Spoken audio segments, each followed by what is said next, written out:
El Señor esté con vosotros.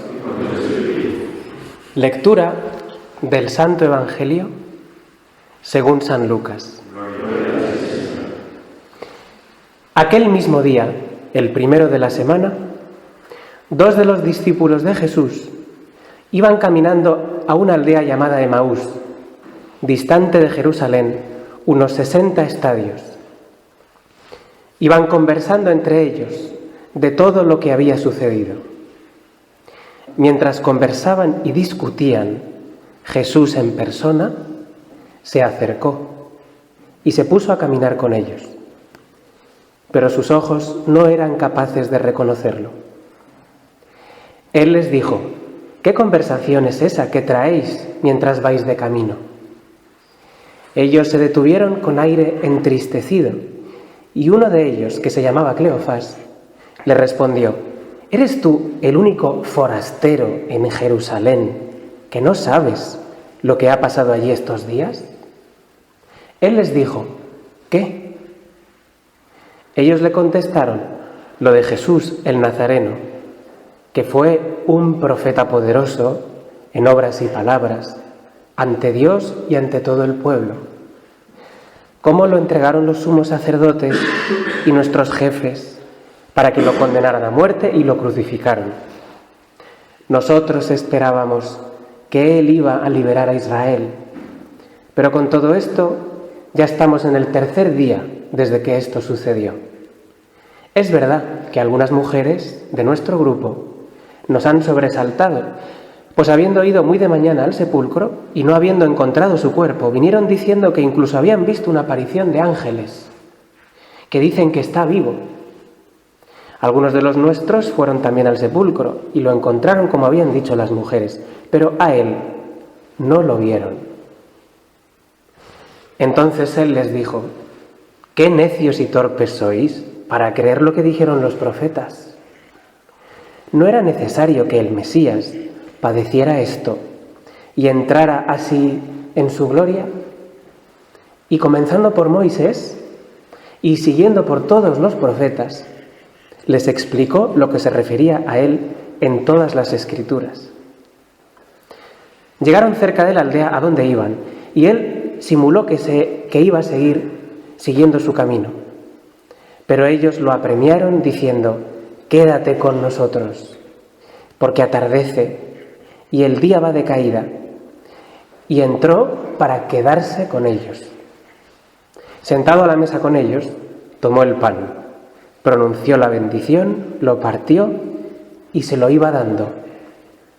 A ellos se les abrieron los ojos y lo reconocieron, pero él desapareció de su vista.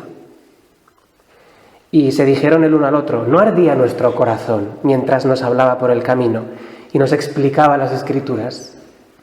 Y levantándose en aquel momento, se volvieron a Jerusalén, donde encontraron reunidos a los 11 con sus compañeros, que estaban diciendo: era verdad, ha resucitado el Señor y se ha aparecido a Simón. Y ellos contaron lo que les había pasado por el camino y cómo lo habían reconocido al partir el pan. Palabra del Señor.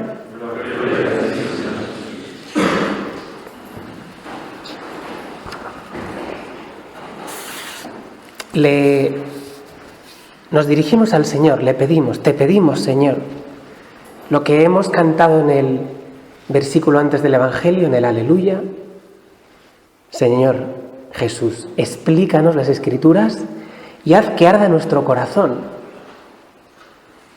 Porque intuimos que nuestra fe es apasionante, es ardor en el alma, es un sentido por lo que valga la pena vivir. Y tenemos motivos de alegría. Y esto es nuestra fe. Por eso, cuando algunos paganos les exigieron a unos primeros cristianos que dejaran de ir a misa porque era contrario al estado de cosas del Imperio Romano, que su adoración era contraria a la religiosidad del pueblo pagano, que tenía al emperador como rey y que ponía todo en orden gracias a eso, ellos les dijeron a los primeros cristianos: pero ya está, no pasa nada, no queremos nada más que de vosotros que dejéis de decir esto, de que el emperador no es Dios, dejadnos en paz, dejar de decir eso en vuestras misas, dejad vuestro culto y os dejamos en paz. Y los primeros cristianos, mártires, de africanos del norte de África, redujeron al núcleo de su fe lo que le dijeron al que les interrogaba, al que les estaba diciendo esto. Es que sin el Señor, sin el domingo, sin lo que pasa en nosotros en nuestra vida el domingo, no podemos vivir. En latín, sine dominica non possumus.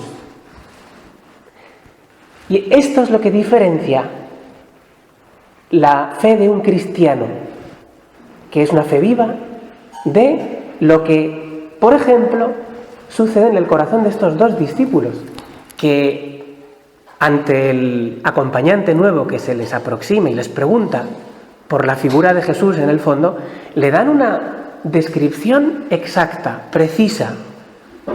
No es que se fueran antes de tiempo y no se enteraran de que el sepulcro estaba vacío, que es lo que a veces nos puede parecer a primera vista de la escena de los discípulos de Emaús. No, señor, se habían enterado de todo. Habían sabido que el sepulcro estaba vacío, que las mujeres habían tenido una visión de ángeles y que todos habían comprobado esos hechos, que era una figura importante en hechos y en palabras, había sido una persona que había hecho milagros. O sea, la figura de Jesús está perfectamente delineada, pero es una figura muerta, que no les da vida, que no les cambia la existencia y sin la cual no pueden vivir. No dicen sine dominica non possumus. ¿Y cuál es la diferencia? ¿Cómo se enciende ese ardor de nuestra fe? Que la necesitamos, que quizá es el cambio interior que el Señor nos está pidiendo en este domingo de Pascua. Yo pienso que la clave nos la da el Señor. El Señor les dice todo lo que se refiere a Él en la historia. Y con esto nos está haciendo comprender que el Dios de Israel, el Dios de los cristianos también, es absolutamente novedoso respecto al resto de las religiones de la humanidad. Todas ellas reconocen de alguna manera el poder sagrado de las fuerzas de este mundo, que son unas fuerzas estables, el sol, la luna, la fecundidad, mil cosas, ¿no? Fuerzas que sostienen la vida. Y las reconocen y construyen templos donde se reconocen esas fuerzas y se entra como en sintonía con ellas.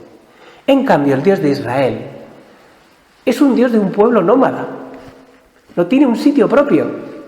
Es un Dios que se caracteriza porque actúa en la historia, porque libera a su pueblo de Israel, porque les acompaña durante el desierto, porque entra con ellos conquistando ciudades, porque les predice lo que va a pasar.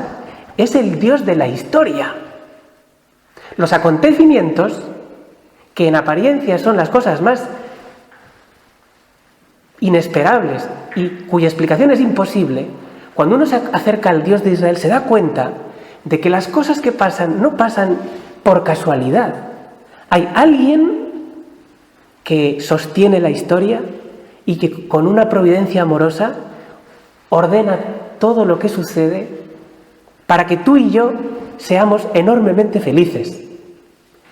Y entonces el corazón de esos dos discípulos empieza a arder, porque no sé lo que les diría, me encantaría haber estado en esa conversación con el Señor, pero no me extrañaría nada que se les abrirían los corazones al ver cómo Jesús pues era realmente el verdadero hijo de Isaac, el verdadero hijo de Abraham, que carga con la leña del sacrificio subiendo al monte Sión, que era el verdadero Cordero Pascual, que libraba de la verdadera esclavitud, del pecado, que era ese siervo doliente del profeta Isaías, esas profecías del siglo VIII y VII antes de Cristo, que hablaban de alguien que se iba a echar encima de sus hombros todos nuestros pecados y nos iba a arrancar de esa esclavitud, etcétera, etcétera, etcétera.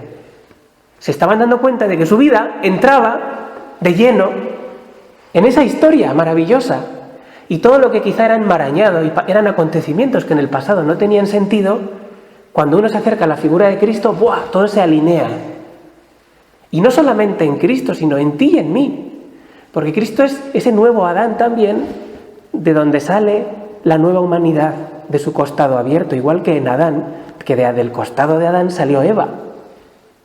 Y nosotros estamos metidos vitalmente en Cristo.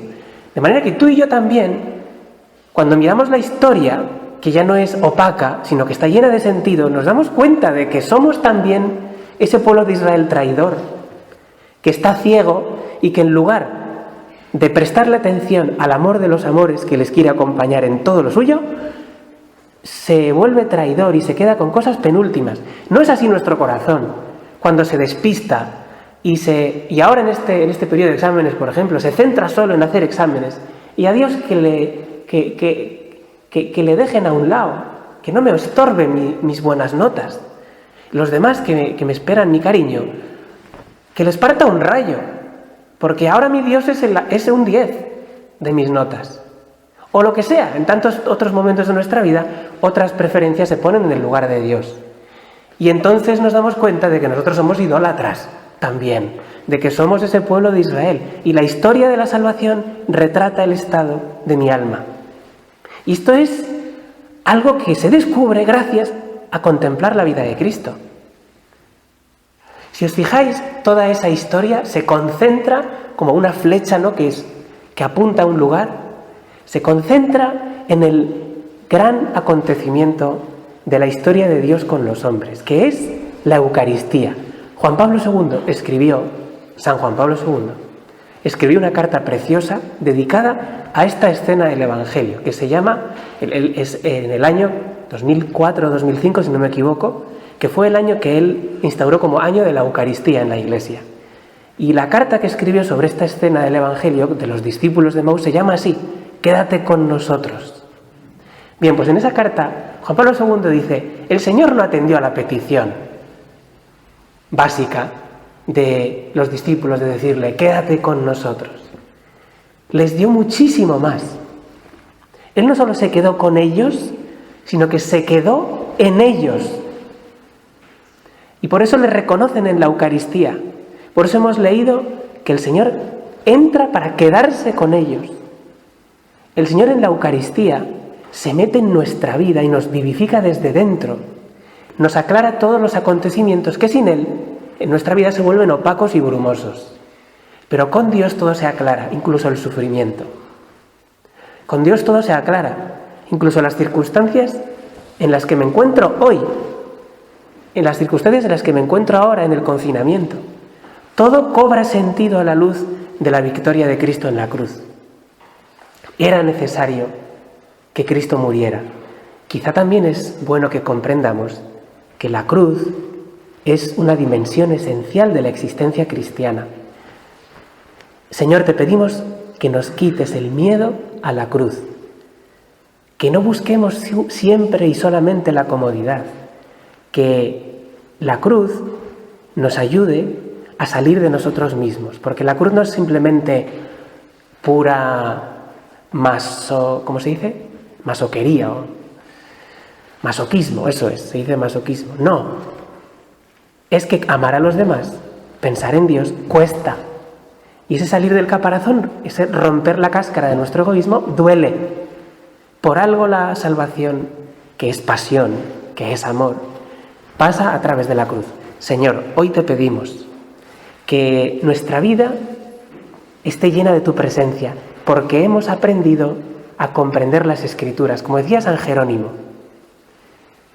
el que ignora las Escrituras, ignora a Cristo. No se puede comprender la figura de Cristo sin toda esa historia de la salvación. Que nuestros corazones no sean como el de los discípulos de Emaús, que conocen externamente a Cristo, pero no les da vida por dentro. Que aprendamos la lección, que a partir de hoy empecemos a prestarle una atención increíble a la palabra de Dios. Por ejemplo, la que la Iglesia nos propone en la misa. Ojalá a partir de hoy ya leamos todos los días con inmensa atención esas lecturas que la Iglesia nos propone cada día en la liturgia, porque son palabras que descifran tu existencia, que te van a dar la clave para saber cómo has de comportarte en sintonía con Dios. La Virgen, Santa María, nuestra Madre, es descrita en el Evangelio como aquella que se dedicó a guardar en su corazón los acontecimientos de la vida de Cristo. Ella nos ayuda, si se lo pedimos, a aprender esta lección. Que así sea.